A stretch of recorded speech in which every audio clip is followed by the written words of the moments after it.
Oi, tudo bem? Eu sou a Thaís Slaski e esse daqui é um canal sobre pintura.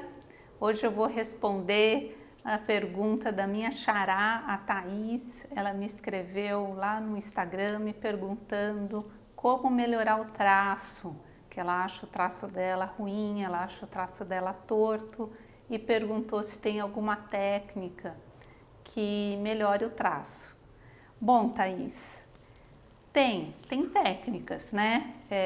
Melhorar o traço é uma questão de treino. Com o treino vai melhorando, mas o traço torto não é uma coisa ruim. Tudo bem ter um traço torto. Aliás, nos primeiros desenhos, assim, nos esboços, quando você está colocando a ideia no papel, é normal que seja tudo torto. O meu é torto também. Eu até separei uns desenhos aqui para mostrar como o meu é torto nos primeiros desenhos, que é aquela coisa de você desenhar como criança, é ter a inspiração e colocar no papel. Daí, depois dessa primeira fase, se você quiser ir melhorando o desenho, e isso vai aperfeiçoando o seu traço. E na pintura é a mesma coisa, né? Porque pintar é desenhar com tinta, é a mesma coisa. Então eu vou comentar coisas, nessa primeira parte do vídeo eu vou comentar coisas que ajudam a melhorar o traço. Então uma coisa que ajuda muito é a achura. O que é a achura? É fazer aqueles tracinhos, sabe? Você desenha qualquer coisa, sei lá, desenha qualquer coisa.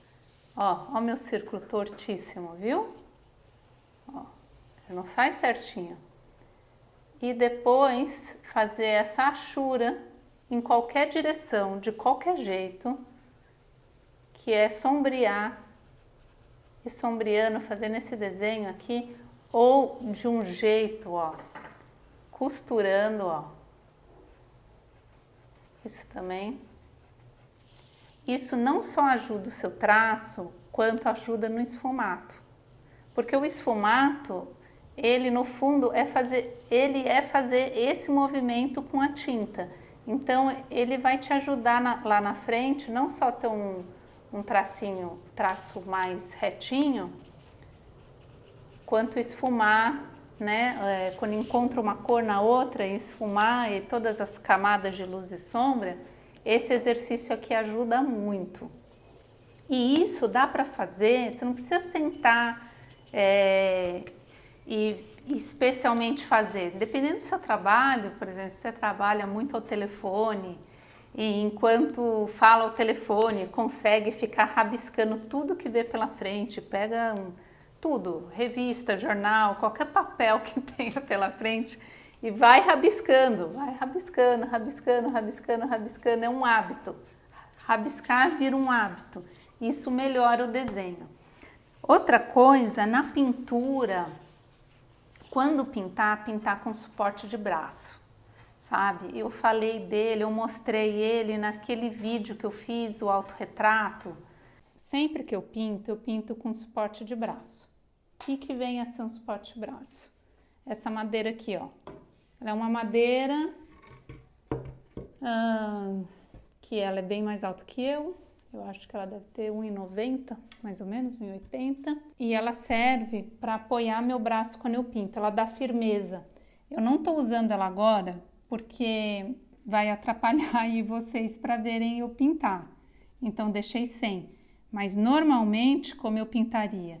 Ela encostada aqui, então ela fica afastada, ó, do retrato, do que está sendo pintado, ela não encosta na pintura, tem esse vão, apoio o meu braço e vou devagar. E daí você vai devagar, então você vai tendo mais controle. O apoio de braço é uma madeira, né, que se compra em qualquer madeireira. A minha eu pintei de rosa, a minha é rosa, mas é porque eu pintei. Mas dá para usar a madeira do jeito que vier, só toma cuidado em comprar uma madeira que não tenha muita farpa, porque quando você vai encostar o pulso, ela vai ficar distante da parede, né? Então ela apoia, ela assim na parede, ela fica distante e apoio o pulso em cima.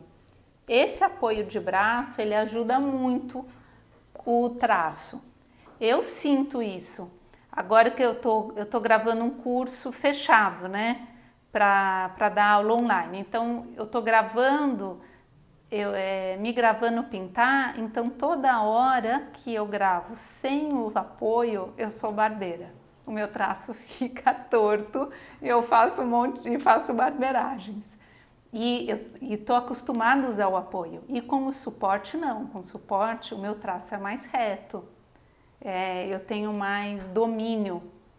Isso é normal, né? E, assim, o meu conselho é que você não espere o seu traço ficar o que você acha retinho, o que você considera bom, para começar a pintar ou para finalizar seus desenhos. Vai fazendo. Vai fazendo. E tem dia, e traço tem dia também. Tem dia que a gente parece estar com a coordenação melhor e tudo sai certinho. E tem dias que não.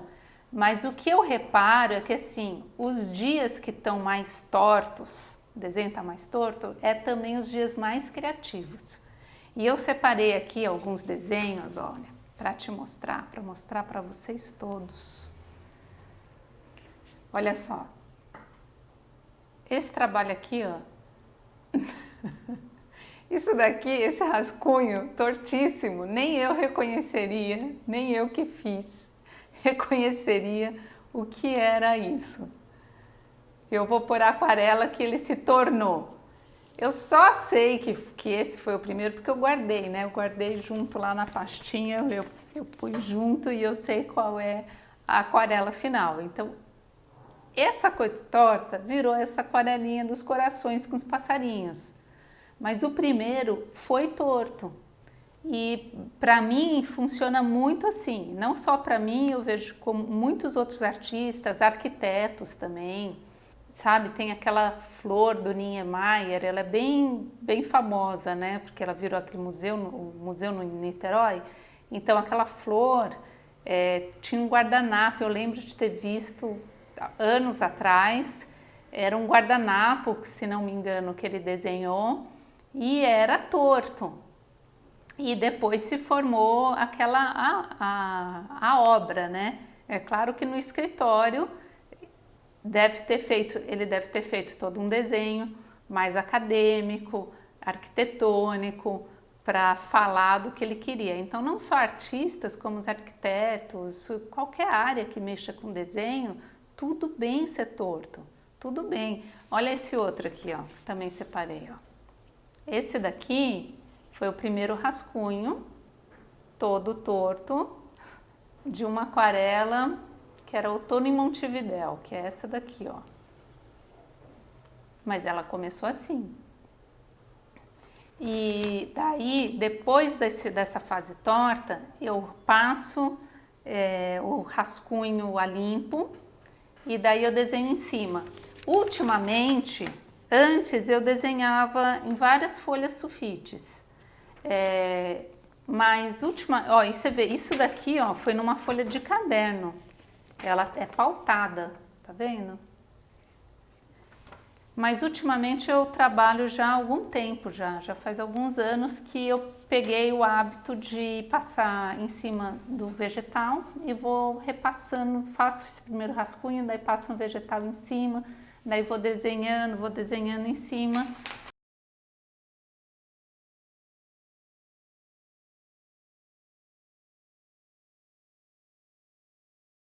Também, ó, separei esse, dá pra ver, ó, que é o rascunho dos amigos. Esse eu pintei em acrílica. E também, ó, um desenho bem solto, bem torto, e depois ele vira pintura. Então, o primeiro desenho ser torto é até legal, porque é assim, ó, pelo menos é o método que eu uso com os alunos, né? É como se a gente fosse construir uma pirâmide interior. Então, no começo, Isso daqui é a técnica acadêmica, que daí é o desenho certinho, então, ó, a técnica acadêmica, que é o desenho bem certinho, então ele fica essa parte aqui, ó. A gente vai construindo isso. O que significa isso? Significa estudar a teoria da cor, significa estudar perspectiva, luz e sombra, figura humana, desenho básico, né?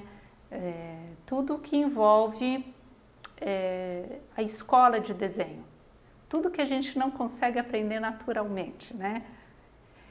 Aqui é o desenhar como criança, então vamos pôr aqui, ó, como criança.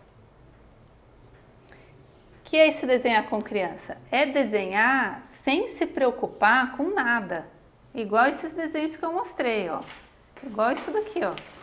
Não tem preocupação com nada, nem com traço reto, nem se está certo, nem se o bicho está parecendo bicho mesmo, nem onde foi, ó, é um caderno pautado, em qualquer lugar, um desenho como criança, um desenho solto, né? Você colocar só a ideia no papel mesmo. Isso daqui, ó, é um outro setor que a gente tem que dar atenção, que é desenhar, que é o nosso caderno da criatividade. Hoje eu vou mostrar o meu caderninho e dar um exemplo de como as coisas funcionam para mim, né? Naquele quadro que eu pintei da jaqueira, eu comentei que eu vi o Claude, aquele crocodilo, e me apaixonei por ele e decidi que ele ia entrar um dia na minha pintura e não sabia qual. E com muitas coisas isso acontece. Então vou mostrar o meu caderninho da criatividade para vocês verem como funciona. Então, por exemplo, recentemente eu viajei lá para o norte da Argentina e me chamou a atenção como os cactos eram usados para fazer artesanato na decoração e na arquitetura de tudo que eu via. Ele é um caderno de rascunho, mas ele tem pouca coisa desenhada. Aqui tem mais coisa escrita do que coisa desenhada. E o que está escrito aqui? Tem o cacto, tem uma mesada de banheiro com 2 cactos embaixo, só eu entendo, né? Eu tenho que traduzir o que está aqui, porque qualquer pessoa que pegar acho que não entende. Isso daqui é uma lixeira, então eu falo que na cidade que eu estava, eu conto aqui, ó, na cidade que eu estava se usava isso na arquitetura, até no lixo do quarto que eu estava, e claro, eu fotografei o banheiro, eu fotografei o lixo com o cacto, eu fotografei tudo que tinha cacto, e eu sei que isso um dia vai entrar na minha pintura. Dá para entender? Isso daqui eu já falei em vários vídeos meus de pintura, que a gente tem um caderno que a gente pode escrever coisas, ou desenhar coisas, coisas que te interessem, que um dia pode ser que vire quadro. Talvez não. Por exemplo, eu tenho um aqui, ó. Isso daqui são umas coisas que eu andei estudando e escrevendo. E eu escrevo bastante quando eu assim, tenho inspiração. E esse daqui, ó, é um desenho, um rascunho que eu fiz essa semana. E que ele começou torto. Mas olha, ele começou assim. Esse daqui, ele começou desse jeito, ele começou torto. Só que quando eu fui fazer a rachura, eu fui fazendo a rachura nele, ó, daí eu fui apagando e melhorando. E eu lembro até esse leão, a hora que eu desenhei esse leão, desenhei ele primeiro de memória, ele pareceu tudo menos um leão, sei lá, uma girafa, uma hiena, qualquer animal da savana menos o leão. E daí o que eu fiz? Eu estava rascunhando ele, coloquei no celular leão, olhei a cara de um leão e daí melhorei o focinho, melhorei o olho, daí fiz a achura e fui desenhando ele. Achura é a mesma coisa que rachura. Tem gente que fala rachura, tem gente que fala achura, porque ele se escreve com H, né? E esse H no começo, tem gente que fala como se fosse em inglês ou alemão, né? O som de R, de rachura ou achura. mas é a mesma coisa. Então, assim, essa criatividade é ou escrever ou gravar um áudio, por exemplo. Você está andando no parque e teve uma ideia, viu uma coisa e falou, nossa, queria pintar, acho super legal pintar uma árvore, não sei, com um dragão, com não sei o que. Você não tem onde desenhar, não tem onde escrever, para a inspiração não passar, pega o celular e grava um áudio. Vai gravando uns áudios de inspiração e depois passando para um caderno. Isso é legal porque depois, quando você está pintando um quadro grande, várias coisas que você pensou no passado, eles podem entrar no mesmo quadro. E quando você pensou, eles não estavam juntos. E isso vai construindo uma pintura, porque você não precisa começar uma pintura sabendo o que você quer inteiro, teu quadro inteiro pronto na sua cabeça. Você pode ir construindo ele enquanto você pinta. Então essa parte da criatividade, ela é muito importante. E o desenho, aqui ó, é um desenho de criança com traço torto, ó, traço torto, igual minha letra, bem torto. E aqui ó, isso daqui pouca gente faz, que isso daqui é uma base, tá? São os 4 lados, ó, que quando você vai construindo aqui, construindo esse pedaço, e daí vira uma pirâmide. Deu para entender? E quando você junta o seu conhecimento acadêmico com os seus desenhos como se fosse criança, que é a sua intuição, com toda a sua criatividade, que também, né, é a sua intuição, e com esse lado aqui, ó, que eu vou falar para vocês agora, eles juntam, os 4 juntam num ponto onde você encontrar o seu estilo, você pintar suas coisas e você saber fazer, né? Misturar cor, ter traço certinho, você sabe fazer aquilo que você mesmo criou como um traço torto, aquilo que você pensou. E esse lado aqui, que é uma coisa que ajuda muito e pouca gente faz, é olhar outros artistas. O trabalho de alguém, ele é como uma referência. Eu acho que é diferente. Você vê o trabalho de alguém, ele te mostra a pincelada que ele deu, a solução que ele deu para aquilo, mas anteriormente você já foi inspirado em pintar, né? Então, por exemplo, quando eu pintei água inundada, eu não pensei no Monet, não pensei, eu vou fazer como Monet. Eu queria uma árvore, eu queria que fosse inundada, eu tinha os desenhos, daí depois da ideia que eu encontrei a árvore, e depois fui lá beber na fonte pura, que é ver como o Monet fez, e me inspirar no trabalho dele, no sentido de ver mais a parte técnica, sabe? Como se resolveu aquilo, como ele resolveu. Será que o jeito que ele resolveu pode me ajudar a eu resolver o meu? Então, o trabalho de outros artistas, ele serve para isso, é como uma ponte para você encontrar o seu. Já a inspiração do seu trabalho, ela é material da sua criação. Então, ir no museu, ver as obras, ou pela internet, lá no Pinterest eu deixo várias pastas com as matérias que a gente faz no site e também artistas que às vezes eu cito nas aulas do YouTube. Então tem várias pastinhas lá no meu Pinterest. Para quê? Para olhar, o aluno olha aquilo e ele vai enxergando na obra de outro artista aquilo que ele quer fazer na dele ou que ele está trabalhando na dele. Então, olhar outros artistas é a coisa que te solta muito traço também, porque você vê na obra de outras pessoas que o traço pode ser torto, que ele pode ser feito de um jeito que você, no seu desenho, você considera ruim, e daí quando você vê na obra de um grande artista, você fala, olha, tá torto, tá sem perspectiva, mas eu gosto e tudo bem. Então, e também te dá ideias e é muito bom para cor. Então, tudo que a gente aprende aqui, ó, quando a gente aprende cor aqui nesse lado acadêmico, que estuda muito cor, a hora que você está nesse lado, construindo esse seu lado da sua pirâmide interior,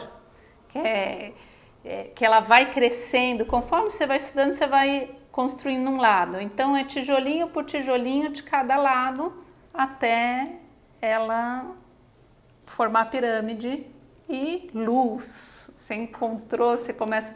O encontro é assim, você conseguir saber o seu estilo mesmo.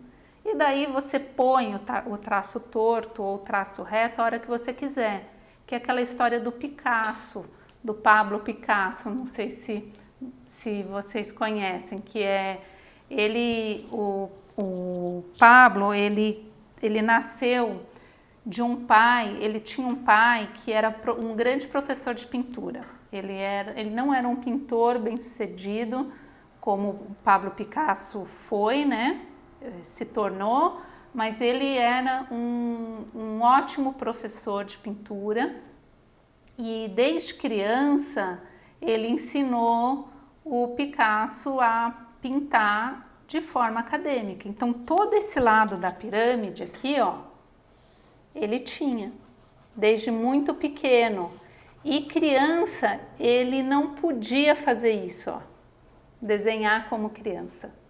E na obra dele, quando a gente vê como se desenvolveu a obra do Picasso, e ele mesmo dizia a importância de desenhar como criança, era uma frustração dele mesmo, porque ele muito novo, ele já tinha trabalhos muito acadêmicos, né? Então assim, ele com 10 anos, ele desenhava como era um trabalho acadêmico de uma pessoa de 20, porque ele tinha as aulas em casa, o pai dele ensinava ele em casa.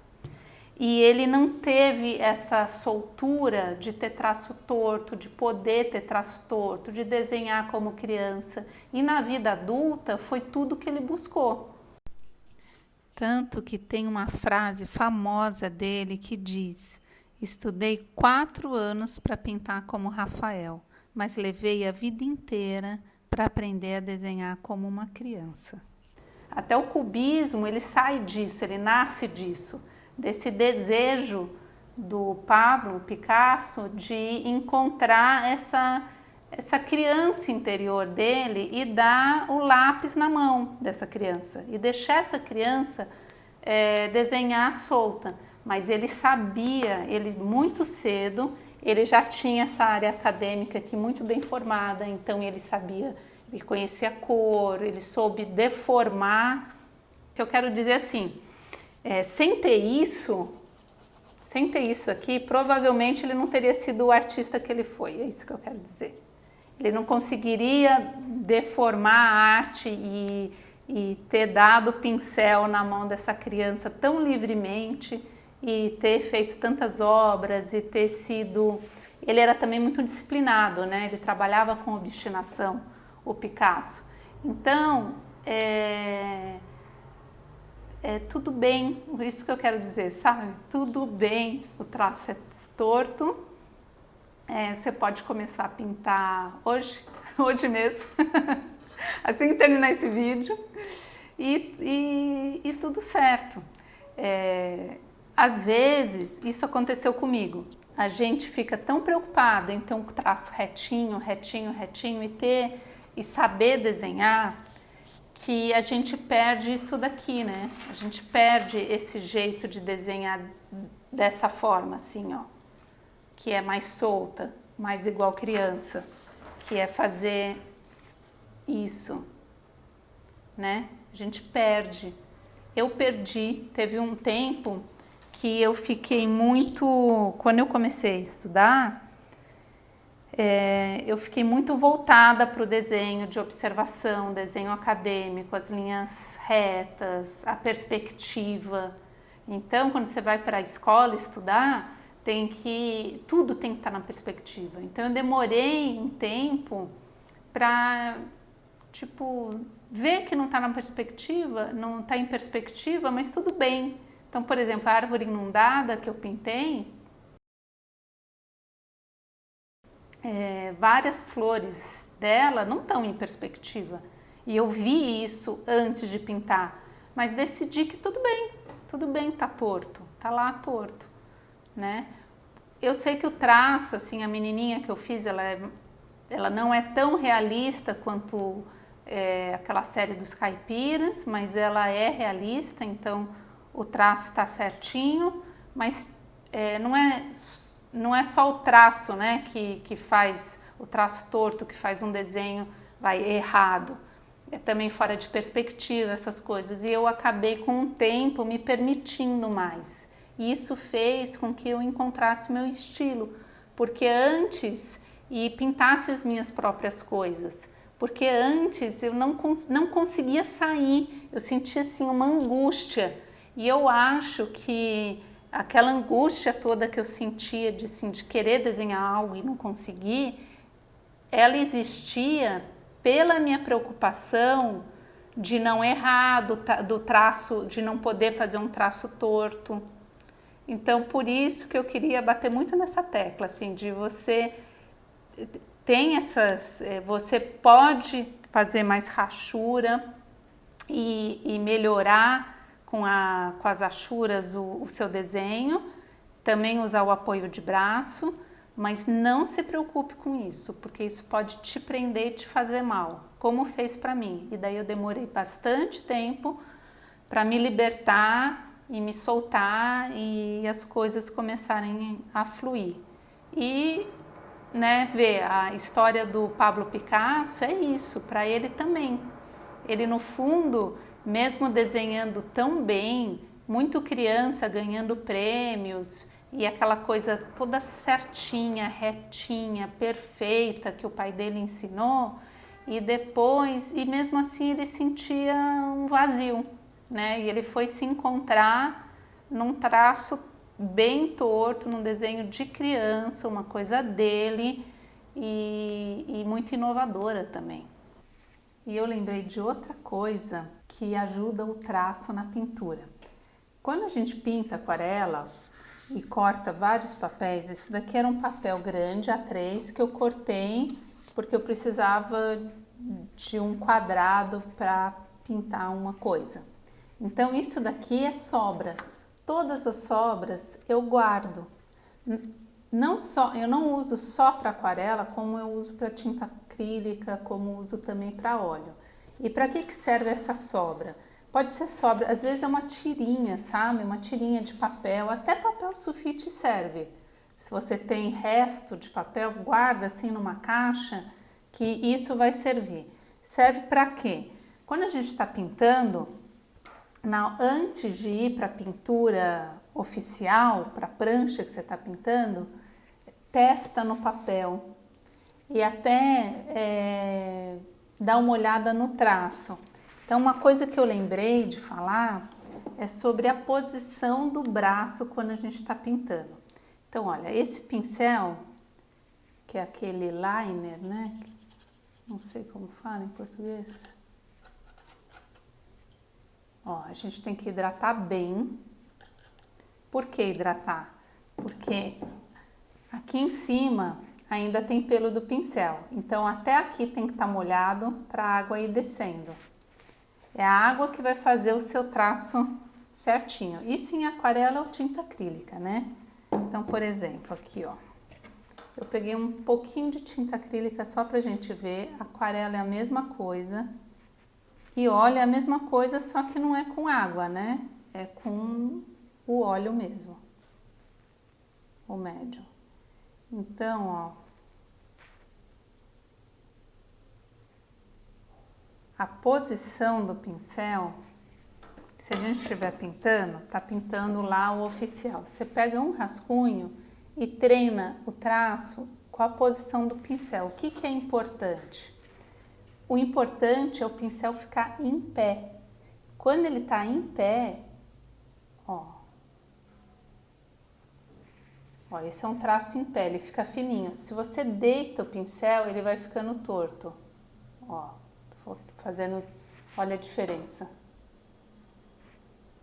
Esse é o pincel deitado, então essa tensão, porque às vezes a gente está pintando, acha que é igual lápis grafite, né? Porque o lápis você pode fazer assim, assim. Agora a tinta, se você deita o pincel, ó, ele fica torto. Mas se você mantém ele retinho, ele tem que estar a 90 graus do papel. Aí, ó, a diferença. O mesmo pincel, 90 graus do papel. Isso com todos os pincéis, não precisa ser só o fininho, ó.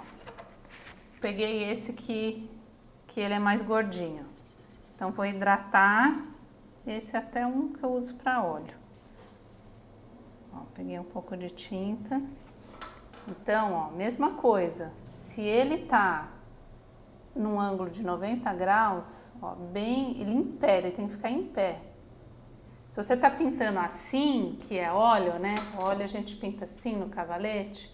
Então, deixa eu pôr assim, daí vocês veem. Então, ele tem que ficar, ó, em pé.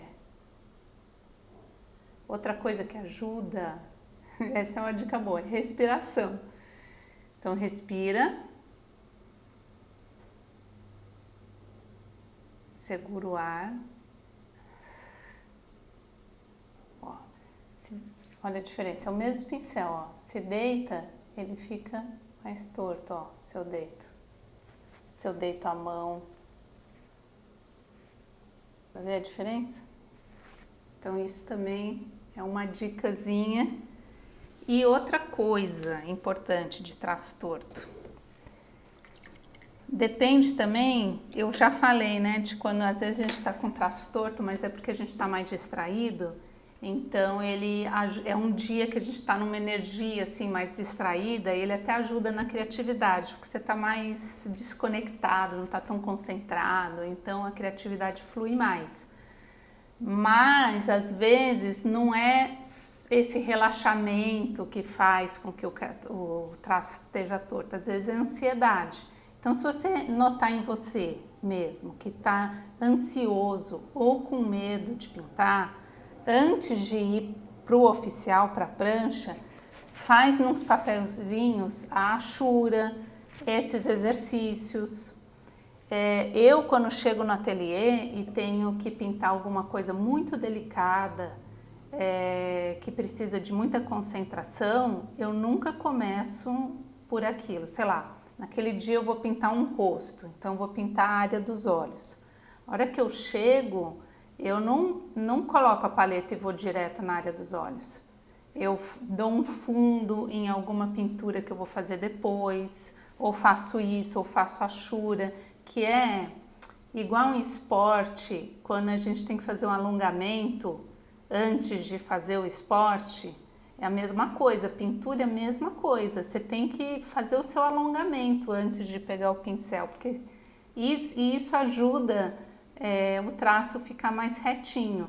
Então, eu reparo em mim, se eu chego no ateliê e dou fundo numa peça, que daí eu pego a trincha, é uma coisa bem, bem solta mesmo, de dar um fundo numa tela, tudo que não precisa de coordenação. Fazer isso, fazer achura, dar uma esquentada na mão, daí eu vou pintar um olho, pintar traço retinho e mais concentrada também. Porque eu acho que quando a gente começa, tem aquela ansiedade que você ainda está conectado com as coisas do dia a dia, né? Você saiu, fez isso, trabalhou, fez aquilo, daí senta para pintar e existe uma agitação interior. Você meio que tem que se livrar dessa agitação interior para fazer o traço retinho. Então, esses jeitos, arranjar algo para pôr ansiedade no papel, sabe? Você deixa lá e daí vai concentrado. Respira e vai concentrado. Então, Thaís, é isso. Espero ter respondido a sua pergunta. A primeira pergunta, né? Porque, na verdade, a Thaís fez duas perguntas. Ela perguntou se existiam técnicas para melhorar o traço torto. E ela também perguntou como é a vida de ser artista, os obstáculos e tudo mais que envolve, né, ser um pintor profissional. Isso eu falo em outro vídeo, numa outra semana eu respondo essa. Espero que esse vídeo sobre traço torto tenha ajudado outras pessoas, tenha ajudado vocês todos. Me fala aqui nos comentários se ajudou, se vocês, quais as suas experiências com isso, se vocês se identificam e se esse vídeo faz vocês serem mais livres, do tipo, ah, meu traço é torto mesmo e eu vou pintar assim mesmo e vamos pra frente. Quem tiver dúvida, quiser que eu faça um vídeo também, como eu fiz para a Thaís, respondendo perguntas, me envia pergunta, né, que eu demoro às vezes, mas eu respondo, vai entrar nas nossas pautas. Deixa seu like, compartilha esse vídeo com quem você sabe que gosta de pintura e tchau e até o próximo vídeo. Até mais!